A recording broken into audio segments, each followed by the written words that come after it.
Praise the Lord. सभी विश्वासी भाई बहनों को प्रभु यीशु मसीह में जय मसीह की।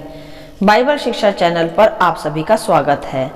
हमारे इस चैनल को देखने के लिए आप चैनल को सब्सक्राइब करें और बेल आइकन के ऑल बटन को ज़रूर दबाएं, तभी आपको हमारी आने वाली हर वीडियो का नोटिफिकेशन मिलता रहेगा। आज मैं आपके लिए बाइबल की पुस्तक से राजा शाऊल और दाऊद के विषय एक गहरा अध्ययन लेकर आई हूँ, जो कि आपको 1 शमूएल अध्याय 15 से 17 में विस्तार से देखने को मिल जाएगा। तो चलिए भाइयों बहनों, हम वीडियो स्टार्ट करते हैं। बाइबल दर्शाती है यहाँ कि यह उस समय की बात है जब इज़राइल में पहला राजा शाऊल हुआ करता था, और बाइबल यह भी स्पष्ट करती है कि राजा शाऊल ने अपने राज्यकाल में बहुत से युद्धों को जीता भी था, क्योंकि यहोवा का आत्मा बलपूर्वक शाऊल के साथ उसके अभिषेक के दौरान से ही रहा करता था। परंतु राजा शाऊल के जीवन में एक समय ऐसा भी आया जब राजा शाऊल परमेश्वर की आज्ञा के विरोध में चलने लगा, अर्थात राजा शाऊल नबी शमूएल की आज्ञा को बिना सुने अपनी मनमानी करने लगा। बाइबल बताती है कि शमूएल नबी ने शाऊल को यह आज्ञा दी थी कि यहोवा यूं कहता है कि जब तू अमालेकियों से युद्ध करने को जाए तो बिना कोमलता किए जो कुछ उनका है उसे तू नष्ट करके ही आना। परंतु वहां राजा शाऊल ने युद्ध में अमालेकियों को मारा, परंतु उनकी अच्छी अच्छी भेड़ बकरियां, गाय बैलों और पशुओं मेमनों जो कुछ उनका अच्छा था वह शाऊल ने नष्ट ना किया, वरन वह उन्हें अपने साथ ले आया, जिसके विषय यह आज्ञा दी गई थी कि उनका सब कुछ नष्ट करना है, क्योंकि वह प्रजाति को यहोवा ने पूर्णतः नष्ट करने की ही आज्ञा दी थी।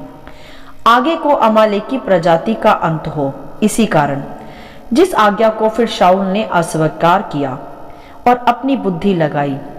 और वहां हम देख सकते हैं कि शाऊल ने नबी शमूएल की बात मानना आगे बंद कर दी, अर्थात वह वहां से घमंड में गिरना आरंभ हो गया, जिसके कारण बाइबल स्पष्ट करती है कि जो आत्मा यहोवा की शाऊल पर बलपूर्वक ठहरा करती थी, जिसके कारण वह हर युद्ध में विजयी भी होता था, अब वह आत्मा शाऊल पर से उठ गया, क्योंकि यहोवा ने यह कहा कि मैं शाऊल को राजा बनाकर पछताता हूँ, क्योंकि शाऊल ने मेरी आज्ञाओं पर चलना अब छोड़ दिया है।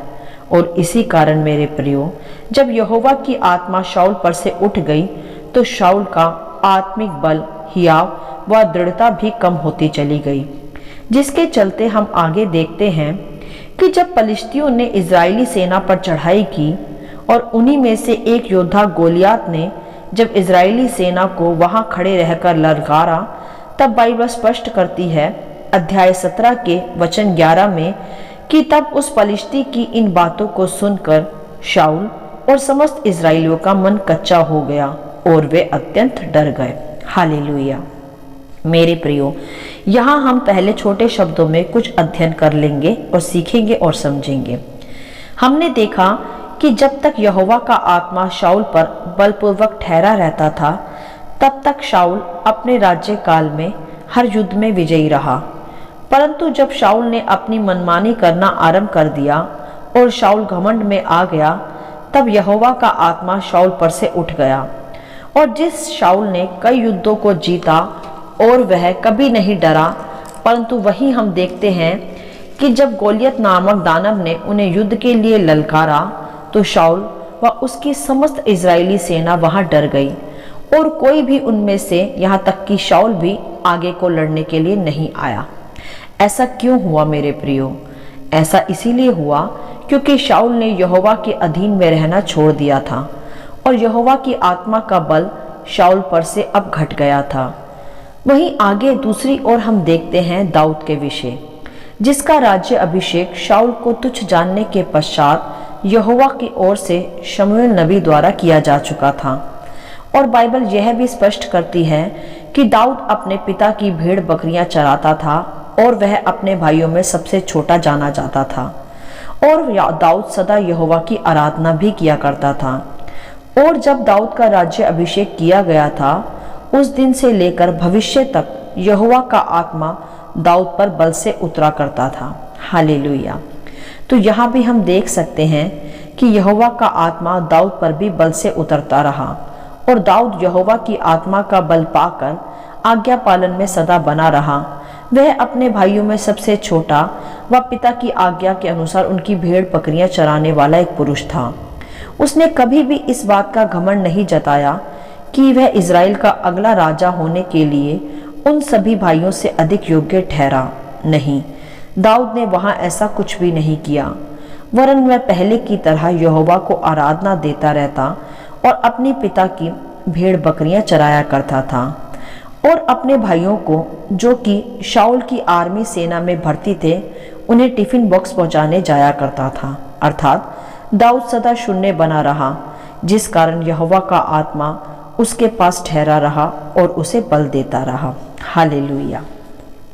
तब हम आगे देखते हैं कि जब वही गोलियत समस्त इजरायलियों को चुनौती दे रहा था और उसकी चुनौती का सामना कोई भी नहीं कर पा रहा था, राजा शाऊल भी नहीं, उसी का सामना फिर दाऊद ने हियाव के साथ दृढ़ता के साथ यह कहते हुए किया कि यह खतना रहित पलिश्ती कौन है जो जीवित परमेश्वर की संतान को ललकारे।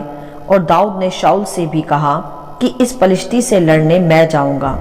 तब राजा शाऊल ने दाऊद से वहां कहा कि तू जाकर उस पलिश्ती के विरुद्ध युद्ध नहीं लड़ सकता, क्योंकि तू लड़का ही है और वह लड़कपन से योद्धा है।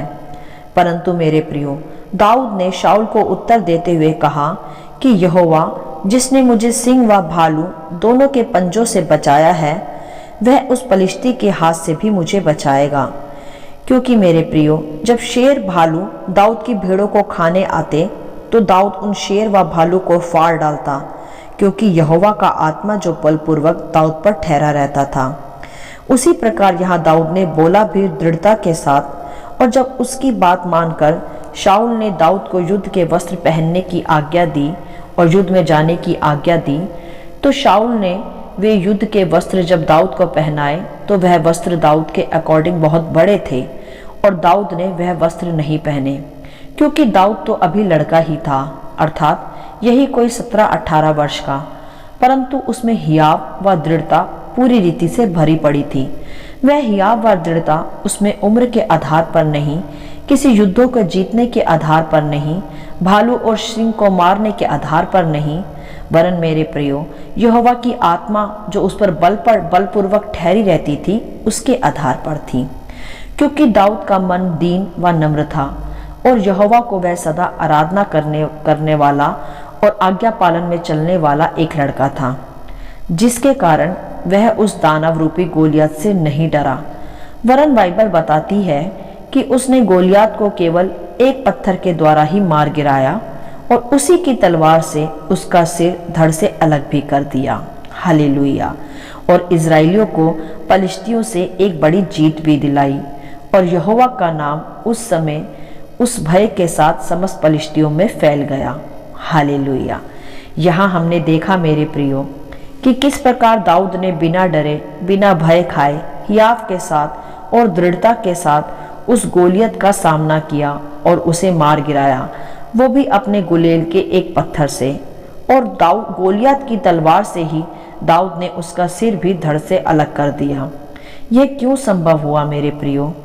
ताकत उस छोटे लड़के दाऊद में नहीं थी, ताकत उस गुलेल के एक पत्थर में नहीं थी, ताकत थी उस यहोवा की आत्मा में जो बलपूर्वक दाऊद पर उतरी रहती थी, जिसके कारण दाऊद को युद्ध के वस्त्र व हथियारों की भी आवश्यकता नहीं पड़ी। क्योंकि दाऊद ने वहां गोलियत को ललकारते हुए यह भी कहा कि तू तो तलवार व भाला लिए हुए आता है, परंतु मैं सेनाओं के यहोवा के नाम से तेरे पास आता हूँ, क्योंकि संग्राम मेरा नहीं यहोवा का है। हालेलुया। तो मेरे प्रियो, हमने सीखा यहाँ इन अध्यायों से एक विशेष बात को कि यदि हम यहोवा की अधीनता में चलेंगे, उसकी आज्ञा पालन में सदा बने रहेंगे और जिस उद्देश्य से परमेश्वर ने हमें चुनकर अलग किया है, उसी उद्देश्य को आज्ञाकारिता के साथ निभाएंगे, तो निश्चय ही हम जीवन के युद्धों में हर क्षेत्र में विजय को प्राप्त करेंगे और हर परिस्थिति का सामना डटकर दृढ़ता व हियाव के साथ कर पाएंगे, जैसे दाऊद ने भी किया। परंतु मेरे प्रियो, वहीं दूसरी ओर यदि हम अनाज्ञाकारिता में चलेंगे, परमेश्वर के बुलाए जाने को और हमारे चुने जाने को हम तुच्छ जानेंगे और घमंड में आकर अपनी मनमानी और अपनी इच्छा पूरी करते रहेंगे, तो वह आत्मा जो हमें बल देता है, परमेश्वर का आत्मा जीवन के हर क्षेत्र की चुनौतियों का सामना करने का हियाव देता है, फिर वह आत्मा हमारे ऊपर से उठ जाएगा और हमारा हियाव घटने लगेगा और हम विजयी होने की बजाय हार को देखेंगे। जैसे शाऊल के साथ हुआ, उसका बल घटता गया और जब उसने गोलियत को देखा तो वह डर गया। वही शाऊल जो हर युद्ध को जीतता रहा, परमेश्वर की आत्मा के बल के द्वारा वही शाऊल वहां गोलियत की चुनौती से डर गया। मेरे प्रियो, सदा स्मरण रखें कि आज जो परमेश्वर ने हमें जिस उद्देश्य से बुलाया है, उस उद्देश्य के साथ उसने हमें अपनी आत्मा का बल भी दिया है। उसकी आत्मा का बल सदा हम पर ठहरा रहे, इसके लिए हमें सदा परमेश्वर की अधीनता में चलना आवश्यक है। अपने अगुओं की बात मानना आवश्यक है। हर बात में आज्ञा पालन करना आवश्यक है। इसी कारण वह आत्मा जो परमेश्वर की आत्मा है, बलपूर्वक हम पर ठहरा रहता है और हम जीवन के हर क्षेत्र की हर चुनौती का सामना डटकर हियाव से कर पाते हैं और कोई भी ताकत जो शैतानी ताकत है हमें हरा व गिरा नहीं पाती। वरन दूसरी ओर यदि हम अनाज्ञाकारिता में चलते हैं, पाप को सदा अपने अंदर लेकर चलते हैं, घमंड करते हैं और भूल जाते हैं कि परमेश्वर ने ही हमें इस योग्य बनाया है, तो वह परमेश्वर का आत्मा हमारे ऊपर से हट जाता है और हमारा बल हियाव घटने लगता है और फिर हम हर एक चुनौती से हार जाते हैं, हर एक परिस्थिति के सामने घुटने टेक देते हैं, जैसा शाऊल के साथ हुआ। तो मेरे प्रियो, सदा परमेश्वर की आज्ञा का पालन करें, उसकी अधीनता में चलें और परमेश्वर की आत्मा का बल पाकर जीवन के हर क्षेत्र में विजयी होते रहें। हालेलुया। आशा करती हूँ इन अध्यायों का संक्षिप्त विवरण आप सभी को समझ में आया होगा। प्रभु आपको अपनी पवित्र आत्मा की भरपूरी से सदा भरता रहे। यदि आप चाहते हैं कि दूसरे भी इसे सुनकर आशीष पाएं, तो आप दूसरों के साथ भी इसे शेयर कर सकते हैं, क्योंकि हमारे प्रभु यीशु मसीह की यही इच्छा है। आमीन and God bless you all.